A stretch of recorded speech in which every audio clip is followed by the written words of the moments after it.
Gitawag sa kuwang atensyon sa Mandawi City Government tungod sa nitawong pagpangawat sa mga gamit ug parte mismo sa kanhi Cebu International Convention Center o CICC.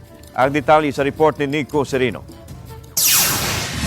Sa miaging simana subay sa Charter Day celebration, gihimo ang groundbreaking sa umaabot nga Mandawi City Government Center. Kay didto sa grounds ipabarog ang bag-ong istruktura, nagsilbing backdrop sa kalihukan ang kanhi Cebu International Convention Center. Gitukod ang CICC alang sa 2006 ASEAN Summit.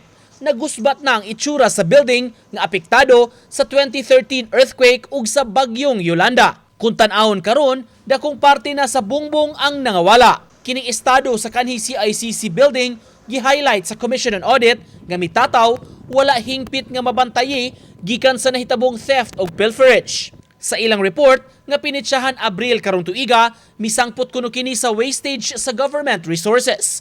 Girekomendar sa ahensya hingusgan ang pag-secure sa dapit pinaagi sa mga personnel aron mabantayan ang government property. Giawhagsap ang dakbayan nga mulusad og investigasyon sa pagkawala sa mga parte niini. Si Acting Mayor Glenn Bersede mipasabot labi na karon kay wala nay namuyo palibot sa CICC, mas makasecure na ang syudad sa building.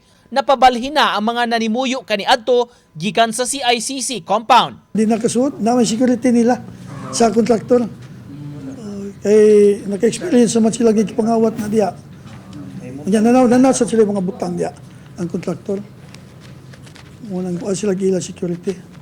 Ang kanhi edipisyo nag-host og mga makasaysayanong kalihukan sa Sugbo kaniadto. Safety na kay ang kontraktor mismo mo sila mo tubag ana diha kay sila may kakunsa ka. Di na may kang mapunan ka makuhaan ka na. Di na. Sa plano para sa dapit, gawa sa new City Hall building nga circular ang porma, gitinguha sab ang pagpa-renovate sa CICC aron magamit ang parte sa government center ug maka-host og lain-laing aktibidad. Gikinahanglan pahinuon kini nga ma-renovate aron mapahimuslan pagbalik. Uban ni Philip Patricio, Nico Sereno, Balitang Bisdak.